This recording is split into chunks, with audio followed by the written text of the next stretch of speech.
So as usual, there's a lot of very interesting and important teachings, lessons in this week's portion. Hopefully we'll get to two of them, two very important ones. The story, as all of us know, is a discussion before entering into the land of Israel, and as the Kabbalists make very clear, the Zohar makes very clear, we're not talking simply about that time thousands and thousands of years ago when they were planning on entering into a physical land, even the land of Israel, but rather this whole discussion is about entering into really an ultimate state of being, a state of complete connection to the light of the Creator, and as we'll see, really a state of complete certainty in the light of the Creator. The process, though, at least in the story as we read it, gets messed up. There's something very wrong that happens from the initial thought, which seems to be to send what's called spies from the desert into the land of Israel, is the physical story, to see whether this is the land that it's a good land, bad land, for whatever the thought process was. And as we speak, I think almost every year, and Kabbalists for thousands of years have been discussing what seems to be a contradiction in what actually happened and the mistake, if there was one, that actually happened. So the portion begins, and we never find this anywhere else, when the Creator speaks to Moses, he says, Shlach lecha anashim. Those words, in speaking about the spies that are going to be sent by Moses and the Israelites into the land of Israel, the Creator says to him, send for yourself, as if this is Moses on his own, his doing or his desire to send. Every other time the Creator speaks to Moses, he says, you should do this and you should do that, or you should tell somebody else to do something. We never find anywhere else where there's a opening for what is about to occur, in this case the sending of the spies, where the Creator tells Moses, it's up to you, or it's for you. So really what those words mean, Shlach lecha, the secret within those words is really what the two ideas we're going to speak about today stem from. We'll talk about the first one. Besides the fact that this phrasing, and therefore clearly the thought behind it, where the Creator tells Moses, for you, and which we don't find anywhere else, there's a second, what would seem to be paradox, contradiction, about this process. In some places it sounds as if the Creator thought it was a good idea. In other places it sounds as if the Creator thought it was a bad idea. In some places it seems that Moses thought it was a good idea. In other places it seems that Moses thought it was a bad idea. What was it? Was it a good idea? Was it a bad idea? Was it Moses' idea? Was it the Israelites' idea? Was it the Creator's idea? Was it not the Creator's idea? In the beginning of the portion it says, Vayishlach otam Moshe mimidbar Paran al pi Hashem. Moses, it says, sends these spies by the mouth of God, by the mouth of the Creator. That's seemingly a clear indication that this is not a directive decided upon by Moses. This is not a directive created by the Israelites. This is al pi Hashem. Moses sends them by the word of God, by the direction of the light of the Creator. Not only that, these spies, who we know eventually fall, and they cause death and destruction, they cause the fact that pain, suffering, and death will not be removed from the world in that generation. These people, initially, kulam anashim, all of these were great, great men, even those who fell. Rashei b'nei Yisrael hema. They were the leaders. They were the spiritual leaders. Rashi, the great Kabbalist and commentator, says, kulam anashim, when it says that these spies, especially those, the 10 that fell, they were people of stature. Kol anashim shebamikra lashon chashivut. Why does it say they were men of stature? Because they were very important people, spiritually, not in position, in physical position, political position, but spiritually. They were very elevated people. Ve'ota sha'a ksherim hayu. And at the time that they were chosen to be the spies, at the time that they were chosen by Moses, it seems, by the Creator, it seems, they were perfect. They were perfect, in a perfect spiritual state. as the story continues, it says, "Vayelchu vayavo el Moshe ve'el Aaron." It says the spies went and they come back to Moses and Aaron. And there Rashi, the great Kabbalist and commentator, seems to be saying something different. He says there, "Vayelchu vayavo." Why did it say together they went and they came back? Lehakish halichatan lebiatan, to make it clear that their going, their consciousness in going, is the same consciousness with which they came back. Ma biatan be'atzara, just as they came back from the land of Israel, their consciousness was all wrong and all messed up and negative. Av halichatan be'atzara, so too was their going in bad consciousness, with bad thoughts. Again, the same person, this great Kabbalist, Rashi, in speaking about the same moment in time when they are being sent, and one place says, Be'ota sha'a ksherim hayu, in that moment they were perfect, of a perfect spiritual state. On the other hand, he says, no, that halichatan be'etzara, that when they were going, their consciousness was already messed up. Which is it? You cannot be at the same moment both perfect consciousness and messed up consciousness. Why does Rashi seem to be saying that in that same moment, they seem to have both of those consciousness? And when they were going, when they were being sent, they were both ksherim hayu, they were perfect, but also halichatan be'etzara, that their going was with bad consciousness, with bad thoughts. One more, again, as we said, contradiction, paradox. So the Maharal, a great Kabbalist, the Maharal of Prague, explains all of these contradictions really with one thought. A very important thought, as we will see. We're going to read from the writings of the other Kabbalists who speak to the same idea, because it's important to understand it. And then we will see that this teaching is really one that must permeate our consciousness 24 hours a day, whenever and whatever we're doing. So the Maharal, the great Kabbalist, the Maharal of Prague says, when it says, Be'ota sha'a ksherim hayu, that when it says that when they were being sent, they were of a perfect spiritual state and spiritual consciousness. Aval mishenishlechu v'ayu shluchehem shel reshaim, but once they were sent, and in the sending they were not only messengers of Moses and the Creator, but they were also messengers of the people. Nasu kefi hameshalchim atzmam. Whether they chose it or not, once they became messengers for the people, they are influenced by the people. You are influenced, he says, immediately. Whether you know it or not, your consciousness begins to deteriorate the second that you take into account, I am a messenger, I am doing this also for them. Because the spies have a question in their mind, a question we often don't even think about. What's their motivation? Why, and this is a question we all have to ask ourselves, why were they doing what they were doing? Why were they going into the land of Israel? Are they going because the Creator is sending them? Are they going because Moses is sending them? Or are they going because the Israelites are sending them?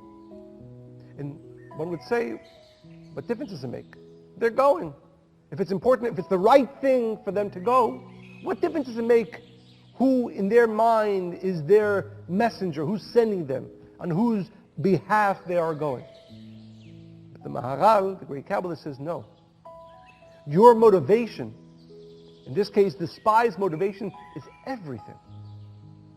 Because once they had in their consciousness that they were being sent also by the Israelites, although they knew they were also being sent by Moses, and they were also being sent, their thought, their desire was, I want to do what the Creator wants me to do in this process. I want to do what Moses wants me to do in this process. But once they also included the fact, but I know also all of my friends and neighbors and family, they all want me to go as well and come back and tell them what's going on there. Once they added that thought, they added into their motivation also what everybody else wanted, they immediately began deteriorating spiritually. Because you take into yourself, whether you like it or not, whether you decide to accept it or not, the spiritual state of everybody who motivates you. You take upon yourself, you become, and it doesn't necessarily always happen in a moment. In this case, it took 40 days for the complete deterioration to occur. But once they accepted their motivation as partly coming from the fact that the rest of the Israelites also wanted to find out what's going on in that land, they became like the Israelites. At that point, you can no longer control what you become. You become those who motivate you. And therefore he says, Ka'asher nitmanu, when they were appointed, when Moses comes to them and says, listen, I have an important task for you to accomplish. The Creator is telling you this is an important job. In that moment, everything's perfect. They're perfect. Their senders, in this case the Creator and Moses, they're all perfect. Everything's perfect. Nothing bad will ever come from this moment. Achar haminui, but once they were chosen and they heard, of course, Moses wants us to go, the Creator wants us to go, we're so excited to do and reveal light. Their friends started telling them, oh, we're so happy you're going because we want to find out too. Once they weren't able to include in their motivation, in their desire, also to appease and fulfill the desire of everybody else, they took upon themselves the consciousness of everybody else. And then, this is a crazy word, they become negative. If you're motivated by a negative, not even a negative person, if you're motivated by the imperfect person, you're already imperfect, even if you were perfect the moment before that. Imagine this, it's crazy. You have somebody, we cannot comprehend the state of spiritual perfection these people were at. We cannot comprehend beyond anything. If any of us think we're spiritual, if any of us think we're connected, we're nowhere close to where these people were in that moment. They were completely perfect, completely ksherim, completely perfect, completely righteous. Moses says the Creator wants you to do this task. They remain perfect. They're excited to do it. Moses says, I'm asking you to do this on my behalf as well. They're excited. And they're perfect. The second, they also hear that the rest of the Israelites want them to come. And they say, we're also going to do this for them. Included in their motivation is also to fulfill the desire of the Israelites. They become negative. The consciousness, their connection begins to deteriorate in that moment.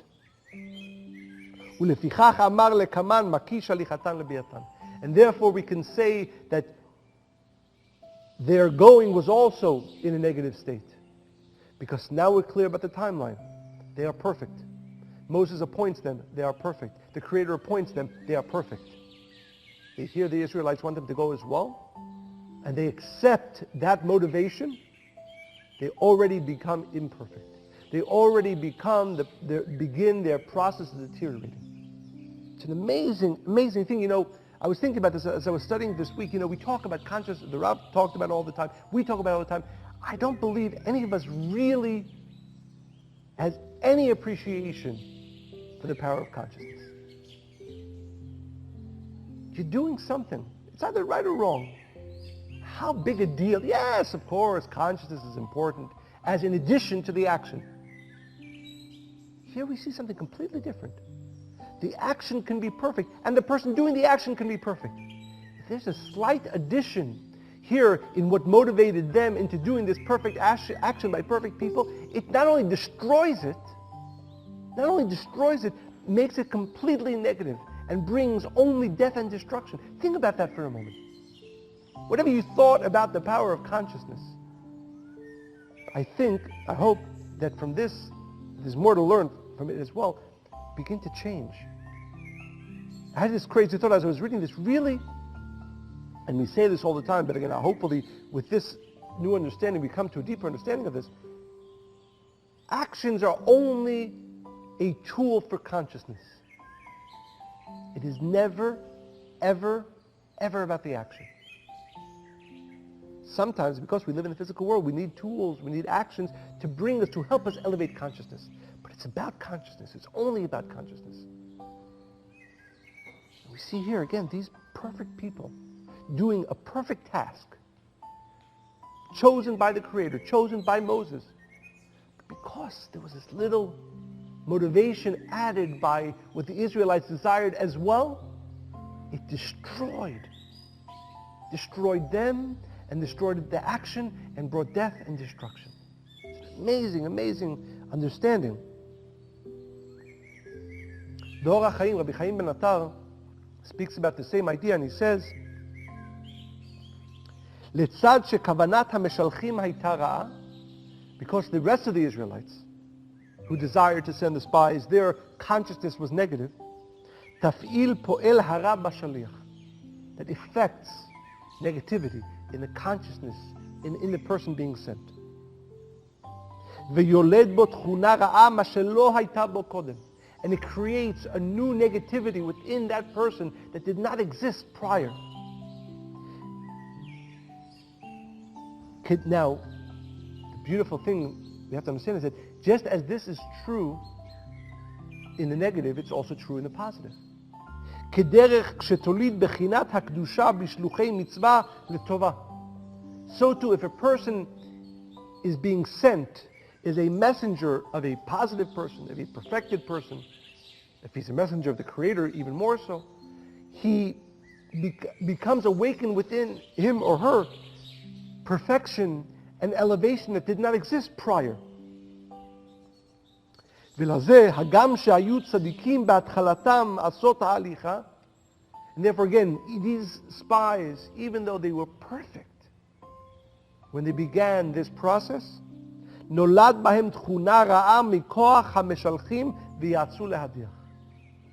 They became created within them all the negative traits and thoughts of those who were sending them.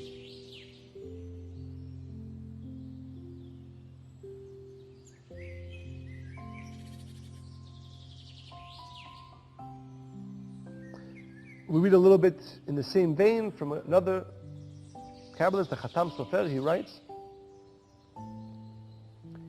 כי בעת שניגשו כל בני ישראל לפני משה לשלוח להם מרגלים, when the Israelites came before Moses and asked for spies to be sent, in that same moment, the Creator is telling him, I want you to send spies. ושם נאמר, ויטב בעיני הדבר כי חשב משה שהסכימו דעתם לדעת המקום. Now, Moses at that time wasn't clear of the low consciousness that the Israelites were at. אומנם על ידי זה הראה קלקול הלז, but because of this occurred. ורבים עשו מקטנות האמונה, because many of the Israelites, their consciousness, their certainty was not perfect. ויצא העגל הזה. And this negativity, and all this death and destruction that came about by the fall of the spies, came because of the low consciousness of the rest of the Israelites that became imbued within the spies. He adds, and this is an important idea, because this is really, and what's exciting about it is that we're meant to live in this way. וידוע כי הנשלח מהקדוש ברוך הוא. When a person is truly a messenger of the light of the Creator, נקרא מלאך בשעת שליחתו. He's called an angel. Again, a person could be the worst person in the world. If he sees himself, but not sees himself, says the words, but really is of the consciousness that he's being sent by the Creator to do this, then he becomes to the level of an angel, no matter what he was beforehand. ואם היו הולכים בשליחות הבורא, and if these spies would have gone because with the motivation that the Creator is sending them, they should have been called angels, malachim. But instead it says they were men, they were people, because they accepted upon themselves the motivation of the people and not the motivation of the light of the Creator and Moses.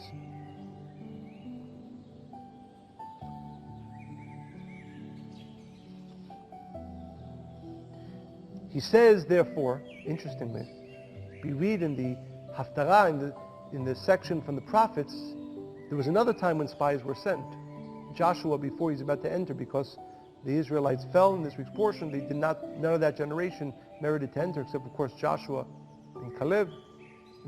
Joshua decides to send 2 spies as well. But when he sends them, he says, cheresh le'emor. He sends them secretly. He doesn't tell anybody else, none of the other Israelites, that he's sending spies. Why? Because he knew.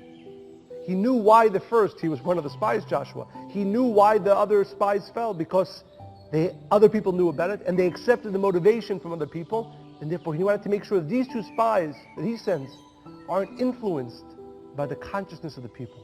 And therefore, cheresh le'emor, he sends them quietly and in secret. I send you, Joshua, the Creator is sending you perfected consciousness, and therefore what you do can be a perfect act that only brings to elevation.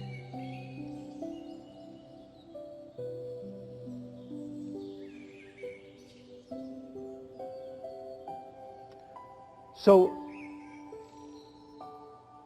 the lesson, the understanding is very clear. We become, and infused in every action that we do, is the consciousness of those who are motivating us. And therefore the question, and it goes both ways, a person can be a very high person. If he accepts motivation from lower people, he has to go down, and the action has to go down. And as we see in this week's portion, Chas v'Shalom, if he's taking motivation from limited consciousness, that perfect action can do the worst things in the world, can cause destruction and pain and death. A person can be a very low person, but if he accepts motivation only from the most perfected people, only from the Creator, even if he or she is not of an elevated state, but if his singular motivation is only the light to the Creator, he can do perfect things. And therefore, on this Shabbat, when we see the destruction that comes from added motivation of lower consciousness, from people of lower consciousness, we have to ask ourselves this question. What motivates us? Who's motivating us? And think about it. Even those of us who are spiritual, those of us who live in the physical world as well, in almost everything that we do, there's an amalgam, right? A combination of motivations. I'm doing it because even, let's use the most mundane, I'm going to work, and I'm working because I want to make money so that I can make money to give, so I can bring the light to the Creator into this world. Perfect. What can be better than that? I have perfect consciousness. That's 90% of it. But 5% of it is so that my friends know how successful I am. 90 is perfect, 5 isn't, and the other 5 is so that maybe my family knows how smart I am. So 90% perfect consciousness. Another 10 divided in small ways. What's the big deal? Motivation added. Again, maybe if all your friends and all your family are perfect consciousness, no problem with that. But if your friends and family, or whoever, those people who are also motivating you, if they're of limited consciousness, they're going to bring you down. If you accept that motivation. Think about it for a moment. How many of us have pure motivation? Probably almost none of us. Right? We have, hopefully, if we're not terribly negative people, if we're spiritual people, we have 90%, if we're being honest, it's not 90%, but let's say even 60% perfect consciousness, and we say it's okay. So it's true, there's 40% I want people to think I'm spiritual, I want people to know how smart I am, all those other motivations that we add into the mix, what's the big deal? But we learn in this week's portion, there is no way that any person can come and accomplish what he or she is meant to accomplish in this world as long as there is motivation from lower consciousness involved in their work. Impossible. Let's hope, Chas v'Shalom, because we're not on the level of the spies, so that the destruction, Chas v'Shalom, that is brought by the actions that we do that are influenced by these other motivations won't create death and destruction in this world. But one thing has to be clear. As long as into the mix of our motivation, even in slight, small dosages, because again, imagine, these spies, they were of a spiritual state beyond anything we can imagine. 99.9% of their motivation was the Creator's telling me to do this. I'm going to do what the Creator desires me to do to reveal light in this world. Moses is asking me to do this. I'm doing this Bedat Moshe, with the consciousness of Moses. But, my friends also are excited for me to go. That's 0.1%. 0.1%. The action is perfect. The consciousness is 99.9% perfect. The motivation is 99.9% perfect. That 0.1% of motivation that they accepted from everybody else made it so that this right action with almost perfect consciousness brought death. So we're not on their level so that our actions, Chas v'Shalom, with negative motivation will bring death. But let's realize that whatever we're doing, whether it's work, or whether it's spiritual work, or whether it's raising our family, or whether it's relationships, to the degree that we continue to include in the mix more than just, I am doing this because I know this will bring the light of the Creator into this world. The more we add into that mix, and every person, depending on his spiritual state, will be negatively or positively influenced by this. If I bring the motivation with my people around me will think about me because of it. I in that moment, their consciousness, whatever it is in me. Umolid teva sheni, and it creates. You no longer have control on your consciousness anymore. You've given it over. What you said, again, again, as we said, use the example of work, which is practical to many people. I'm going to, and a person who spiritually knows the only reason I'm doing this work is because I want to bring light into this world, and with this money that I'm going to make, I'm going to bring light into this world. But also, it's nice for my friends to know how successful I am. But that's only 2%. 98% is perfect. Once you've done that, whoever those friends of yours are, you have taken your consciousness, you have taken your light of the Creator, you have taken your connection to the light of the Creator, you have taken everything that comes out of this business and said, here, however low you go, take this with you. Whatever darkness you have within you, put it into this.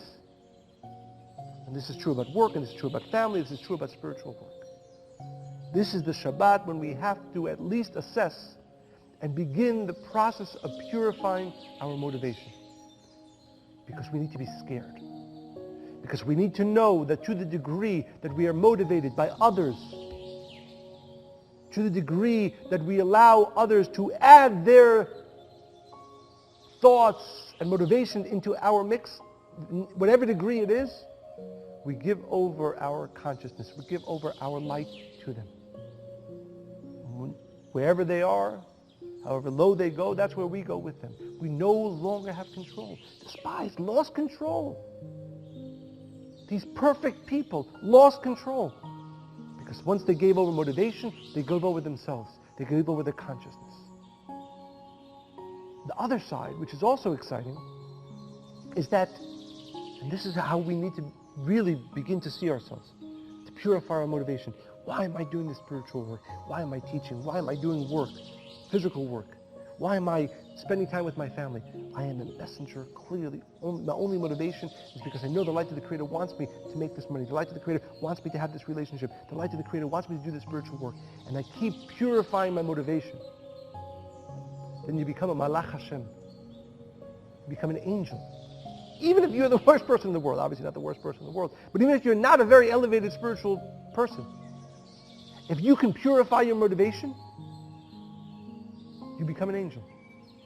Everything you do, and again, it's obviously, most of us can't go from this to that, from motivation, dirtied by all the other people who we care what they think about us with, to be an angel and only have pure motivation. But obviously, the more you purify your motivation, the more your work matters, the more light you reveal in everything that you do.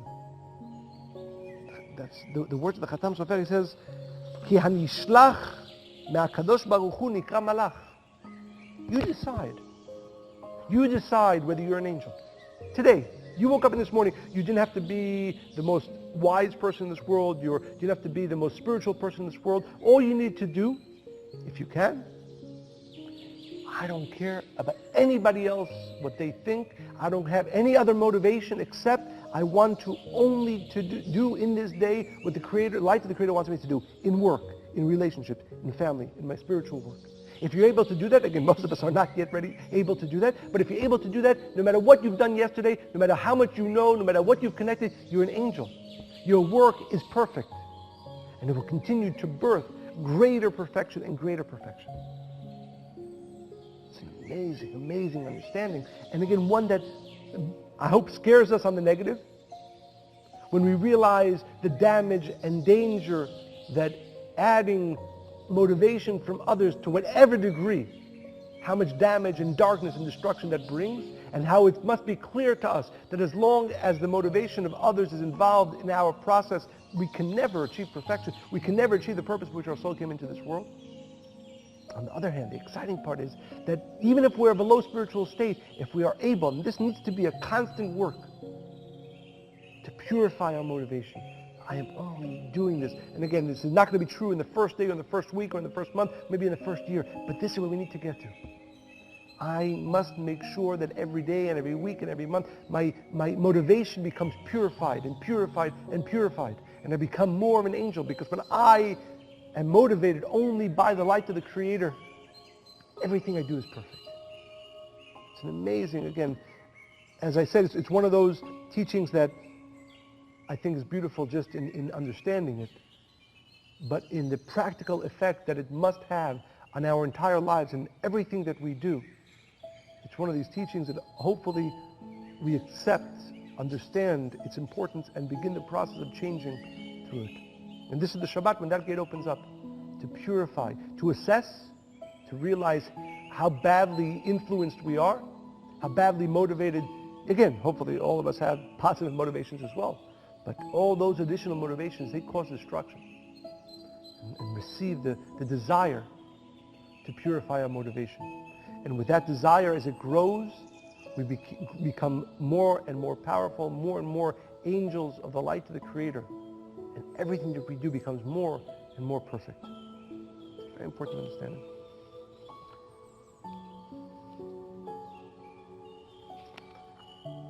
The second, and as I was thinking about sharing this, we're going to talk about certainty. How many times we talk about certainty? Almost every second week. What more can you say about certainty? And I was thinking about, even if nothing I'm going to say is going to be new enough, but there is a new idea here which I'm very excited to share. Very important idea.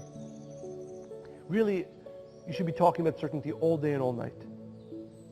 Because again, as I mentioned earlier, when we talk about consciousness, we don't really appreciate the power of consciousness. And I think it's important that we ask ourselves that question. We view consciousness as an addition to physical. You do the action, but you want to have the right consciousness. No, it's just in the route. It says, "En adam omed al dat rabo," that a person cannot truly come and comprehend what his teacher teaches until he studies it for 40 years after he's heard it. And that one statement the Rav always made, which is all about consciousness, is something that unless I'm coming up to 40 years from birth, not necessarily from studying the Rav's words, but really, it's this statement of the Rav, something maybe after 40 years of constant study you can come to understand. But as it relates to certainty, this is something that we should spend every day talking about, because it's really all about certainty. In the portion in Vayera in the Zohar, in Reis Tzadik Aleph 291, in speaking about the land of Israel, as we said earlier, we're not talking about the physical land, we're talking about a state that's available to every single one of us on this Shabbat. That opening of entering into, creating our entrance into that state is available to us on this Shabbat. What is that state? The Zohar says, Ba bikidushu de'ara, in that state, what's called the land of Israel, again, which is not, as we said, necessarily the physical space, but the spiritual state of what's called the land of Israel. I love these two words, as Zohar says, and it's something we should maybe repeat over and over again. Ba sharya mehemnuta ila'a. There rests what's called elevated certainty. Mehemnuta ila'a. We all hear about certainty, we speak about certainty. Zohar here is adding another additional understanding. There's certainty, and there's mehemnuta ila'a. There's elevated certainty. What's elevated certainty? We'll come maybe to understand, but the Zohar says, Ba sharya birchata de la'ila velo be'atar achara. Only in the state of mehemnuta ila'a, only in the state of elevated certainty, supernal certainty, only there reside the true blessings. This phrase, as I said, as we know, when we read something from the Zohar, when the Zohar says something, it's not simply a teaching, but that within these words is that light. And this is what's available to us on the Shabbat. Bashaya mehemnuta ila'a. In this state, it's called the land of Israel, which is this elevated spiritual state, is what? What's the secret of the land of Israel? Mehemnuta ila'a. Supernal or elevated certainty. And one thing before we begin to study, I think we should all be clear that maybe we've had sometimes certainty. But mehimnuta ilah, supernal certainty, most of us haven't even touched it.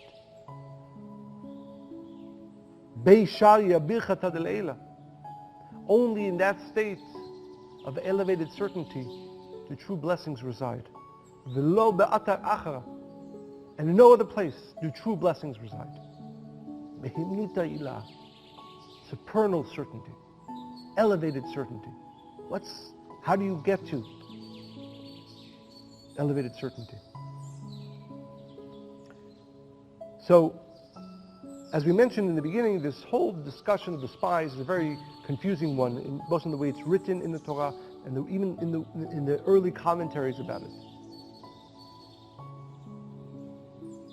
The first difficulty is the fact that the word Shlach lecha, send as if for yourself, the Creator says to Moses, and literally this is what it says in the Midrash, Lecha ledatcha ani amarti lahem shehu tova. The Creator says, I told them that there's no need for the spies, that this land is a good land. But if you want to send spies, the Creator says, send them. As we said, there's no other place in the Torah where we find this, where the Creator is basically saying, look, I don't think it's a great idea. But if you really, really want to do it, go ahead and do it. If the Creator came to one of us and said, listen, I don't think this, what you're about to do is a good idea, but if you want to do it, do it. I mean, you have to be an idiot to do it. But this seemingly is what happened here. The Creator comes to Moses and says, listen, I don't like this, but if you want to do it, Shlach lecha, send them for yourself. Ech shalach Moshe me'achar sheshama she'ein retzon haboreh. So how did Moses send the spies after the Creator clearly tells him, I'm not happy with this? V'gam HaKadosh Baruch Hu eish shalach otam. Also, how did the Creator even allow the sending of the spies? היה לו לומר בפרטות, אינכם צריכים לשלוח, אולי ישמעו לו. The Creator, if he thought it was a bad idea, he should have said to Moses, do me a favor. Go to the Israelites. I know they really want to do this. They want to send the spies. And maybe you even like the idea. Do me a favor. Go to them. Try to convince them. Say, the Creator has told me this is not a great idea. And if even after you talk to them, they still want to send them, okay, then send them. But it's as if the Creator just gave up. He says, look, I don't think it's a good idea. They want to send them, send them. So, the Dibrat Shlomo, one of the greatest students of the Megillah Mezrich, writes, quotes from the Ari, we know this is a basic teaching of the Ari and of the Zohar, שבכל דבר צריך התעוררות תחתון בהעלאת מים נוקבים. For any light, for any blessing to be revealed, there has to be an awakening from below. It's called mayim nukvin, or female waters, that vessel that is awakened from below. How do you awaken a vessel from below? How do you awaken a vessel from below? And again, these words, as I said, if we can repeat them every day, a few times a day, would be at least beginning of being helpful in our ascent towards mehimnuta ilah, supernal certainty. והעיקר לזה הוא האמונה והביטחון הגדול בבורא. How do you awaken a vessel? Only one way, really. Certainty. Why? כי על ידי האמונה והביטחון, through certainty, הוא מקושר ומדובק עם כל מחשבתו וחיותו לטובת הבורא ברוך הוא שאדם מקווה ומצפה לו.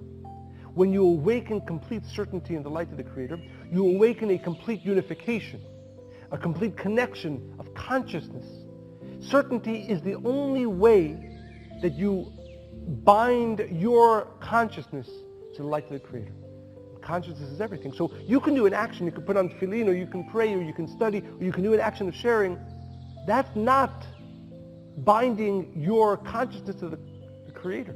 Because the only way to bind yourself to the Creator is through consciousness. And the only consciousness by which you can bind yourself to the Creator is certainty in the light of the Creator.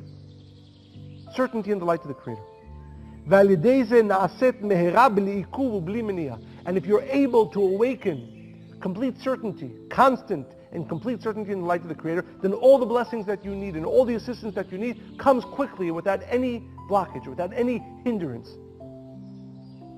מה שאין כן, שחס ושלום אין האמונה והביטחון גדול, but if the certainty is not great, if it is not elevated, if it's somewhat certainty, ומכניס לו ספקות במחשבתו אם יהיה, אם לא יהיה, and doubt is awakened, or a person naturally has some level of doubt, זהו גופה המעכב והמניע חס ושלום. That doubt and that limited certainty stops the blessing from coming. So even certainty does not necessarily guarantee blessings. Even certainty, which is the only way to awaken a vessel, what's called Mayin Ukvin, which is the only, because then you unify your consciousness with the light of the Creator, regular certainty is not a guarantee of blessings. Because any slight doubt that's there in that certainty stops the flow. The only way to guarantee constant flow of blessings, constant flow of light, is with mehemnut ha'ilah, with elevated supernal certainty. But unfortunately, not everybody has that. Most people don't have that. Most people never even tasted it. So what happens? HaKadosh Baruch Hu berov rachamav v'chasadav, the Creator, He sees, as we say, Nebuch, the poor guy, all of us. The Creator wants to give us a blessing, wants to give us healing, wants to give us assistance. But He says, I can't, because this person does not yet have mehemnut ha'ilah. He or she does not have supernal, elevated certainty. There's still those elements of doubt within the certainty. And that stops the blessing from coming. And that stops the healing from coming. And that stops the assistance from coming. And that stops the goodness, the blessing, the light from flowing. Then the Creator creates a situation where the individual can do something. לחזק האמונה והביטחון שעל ידי זה יכול לבוא אל הטובה בשלמות ובמהירות. So then the Creator says, look, this person does not have mehemnut ha'ilah. This person does not have perfect and elevated certainty in the light of the Creator. And therefore the goodness and the blessing and the healing and the assistance that I want to bring to this person cannot be brought. So the Creator creates a situation or situations or openings for the individual to awaken some level of certainty, or at least a greater level of certainty, to sort of bring him back and make him capable to receive the blessing or the light that the Creator desires to bring to him. So to envision this, so we're clear about this, throughout our day, throughout our lives, we're passing by these gifts, these blessings, this healing, this assistance. But because of our lack of mehemnut ha'ilah, of supernal certainty, we can't access them. They just cannot come. So we go past them. We miss them. So what the Creator does, He creates situations where we have the choice to awaken certainty. Not that mehemnut ha'ilah, not necessarily the elevated level of certainty, but some level of certainty. And that creates almost a U-turn in our life, brings us back to be able to again receive that blessing, that light that we passed by, that we were not able to draw down to receive. Because, as we said, the doubts, the lack of elevated certainty is literally hinders the blessing from coming. So therefore the Creator keeps sending us, when we need them, those little opportunities to awaken certainty. But their purpose is not for that moment or for that situation, but rather as a road back, as an opening back to the blessing that is meant to come to us.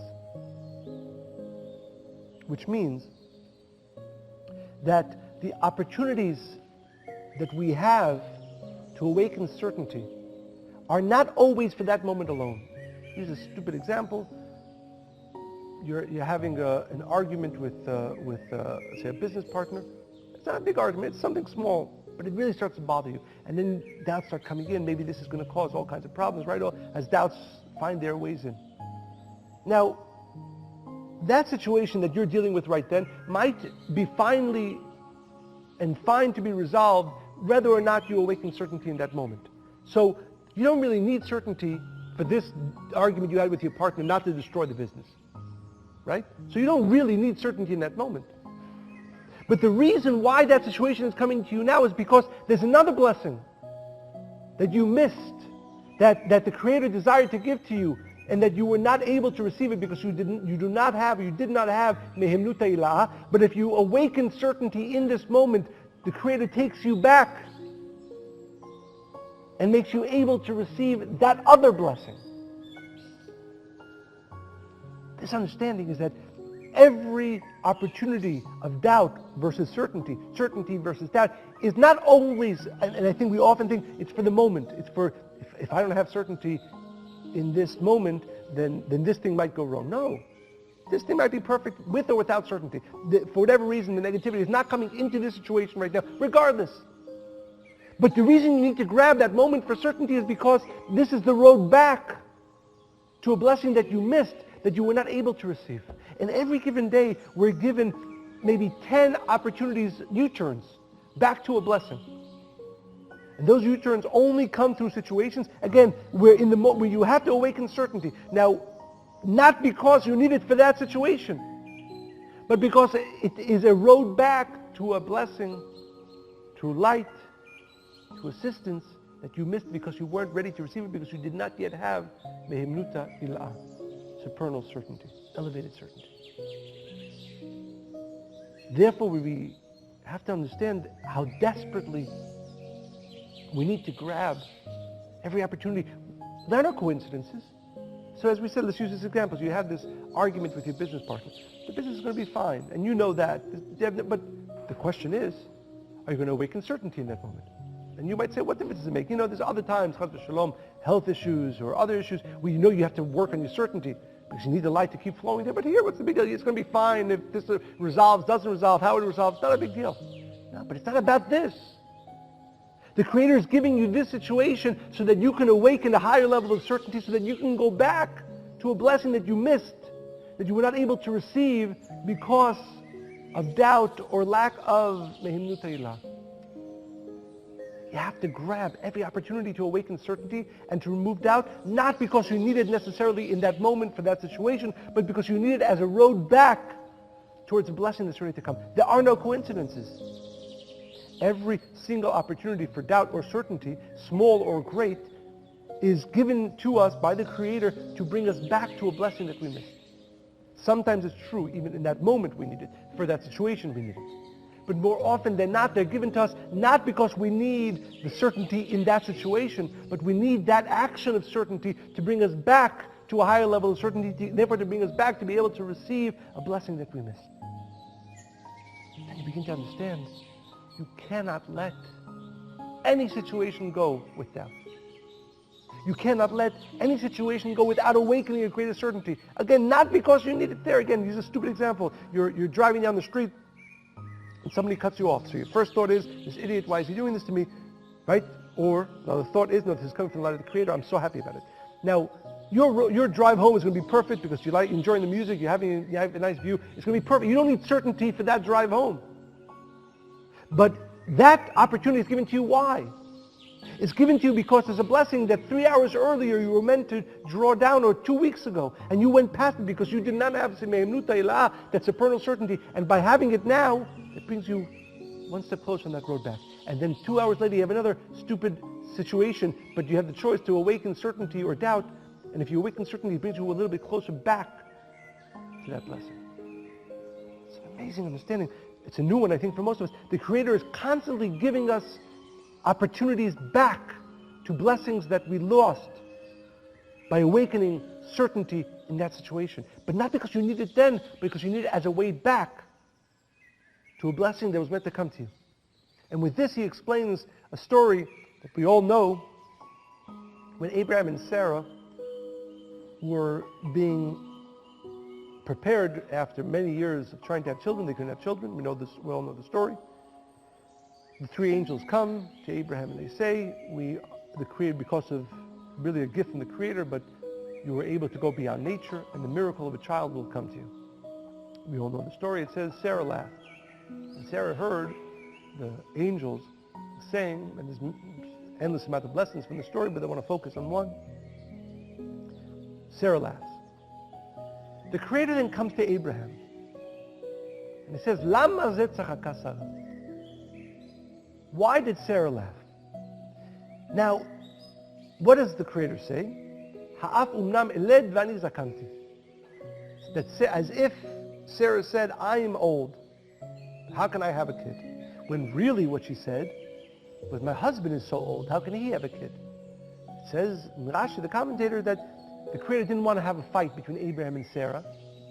So he bent the truth a little bit. So rather than saying that what Sarah was laughing about was Abraham having a child, she was actually laughing about her having a child. Shina mibnei darkei shalom, that we learn from here that in order to bring peace, you're allowed to, massage the truth. But he asked a bigger question.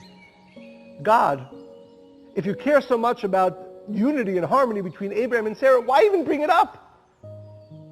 It's instead of saying, yeah, I promised it to you, and I know you understood it, and you have certainty about it, Abraham.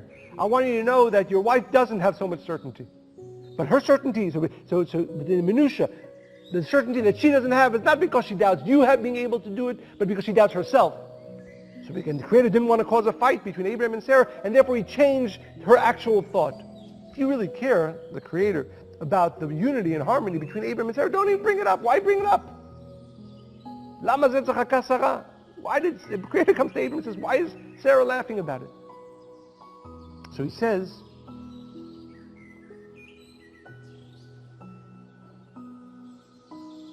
Ki al gufa de'uvda shu hatzchok.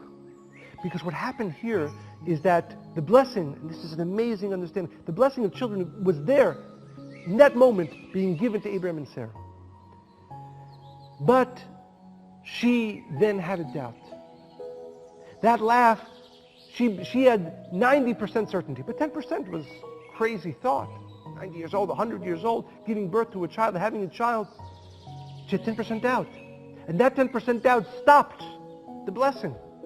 The blessing was awakened. Abraham and Sarah were beginning to receive it. She laughed, she had doubt. The blessing stopped. The Creator had to come and try to find a way to fix it.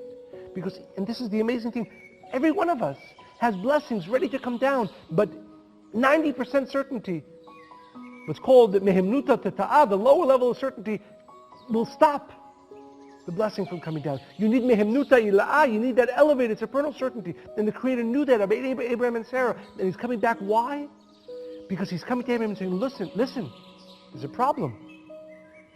There's some doubt in the consciousness of Sarah. What can we do to fix it? כי מאחר שצחקה, הנה על ידי הדברים האלה יכול להיות מניעה להולדה. Because of that slight doubt, that can stop the blessing of the child that was coming to Abraham and Sarah.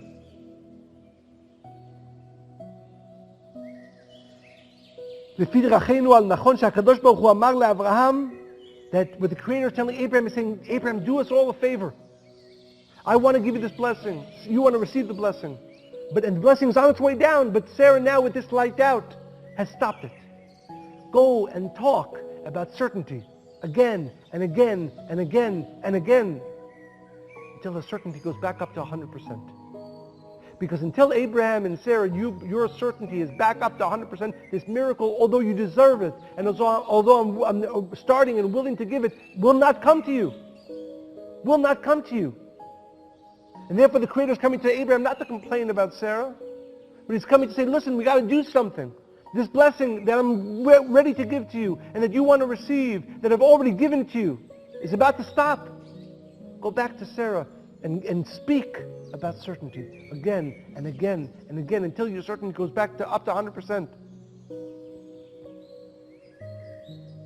And therefore he repeats, that the Creator repeats this and he tells him, you need to go and have these conversations about certainty. And then her certainty went back up to 100%. And nothing will stop the blessing of a child from coming down. And that's why it's almost a repetition, but again it says you will have a child in a year. Why? Because the first blessing stopped because of the doubt. And therefore the awakening of certainty had to happen again, and the new blessing of a child. Even though Abraham was already told he was going to have a child,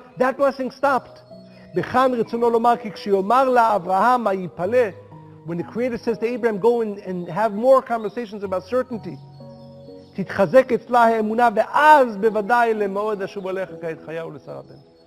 And Abraham, if you do this, make sure that the certainty goes back to 100% and is maintained at 100%. Now I give you a new blessing. There's more to this, but go straight to the understanding of what happened in this week's portion. So the Creator promises the Israelites and Moses this great blessing, elevating into the perfected state of what's called the land of Israel. The Israelites, though, as Sarah in the previous story, have 95% certainty. They have mehimnuta tata. They have the low level of certainty. The Creator says, in this case, even though I desire to give you this endless blessing, and they deserve this endless blessing, they can't get it. So my blessing being sent down has stopped. I don't know what to do. The Creator said, I don't know what to do. He says, you have to do something. We have to find a situation to give them an opportunity to make a U-turn back to that blessing. Shlach lecha. Moses, create a situation of spies so that they will be given the opportunity to awaken certainty. For what purpose? Not because they needed about the spies, but because they needed to go back to awaken the blessing that has been stopped by their lack of certainty. Therefore, Shlach lecha. This is not the Creator's idea, because my idea, what's the Creator's desire? The Creator's desire is that there are blessings endlessly, and healing and assistance endlessly, with perfected, elevated, mehimnuta ilah, perfected certainty.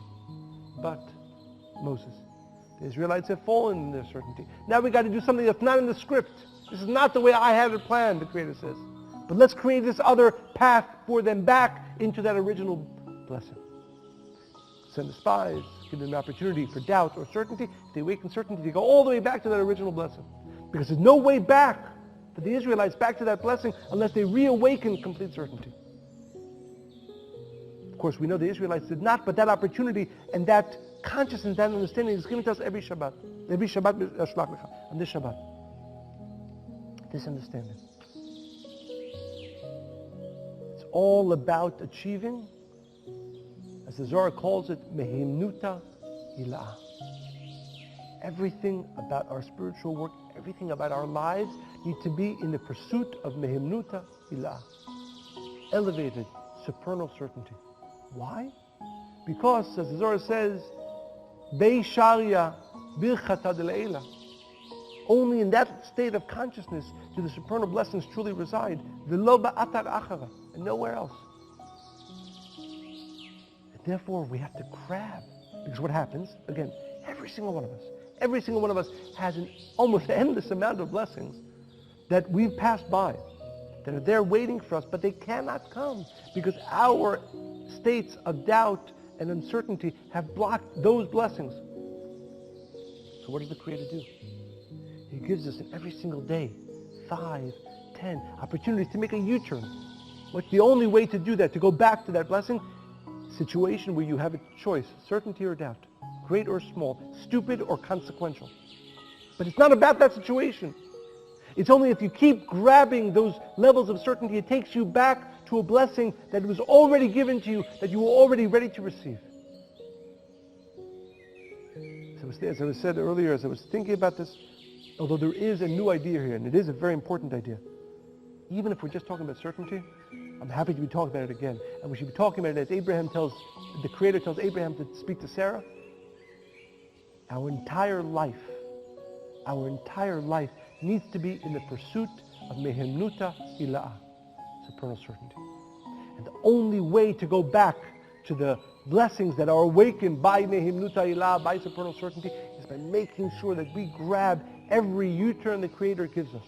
Because every situation, for small or great, doubt or certainty, is usually, again, sometimes you need it for that situation. Sometimes you need it because if you don't have certainty about that healing, chas v'shalom, the healing won't come. If you don't have certainty about the blessing of children, chas v'shalom, they won't come. But more often than not, 90%, that's 10% of the time when we need the certainty for that situation. But 90% of the time, or whatever that percentage is, but a greater percentage of the time, we need to grab that certainty, not because we need it in that situation, but because by grabbing in that situation, we go back to a blessing that was originally waiting for us to come. We learned this from Sarah, we learned this from the spies. The Creator says to Moses again, I had an endless gift ready for the Israelites. They awakened doubt. Now we have to create a U-turn for them.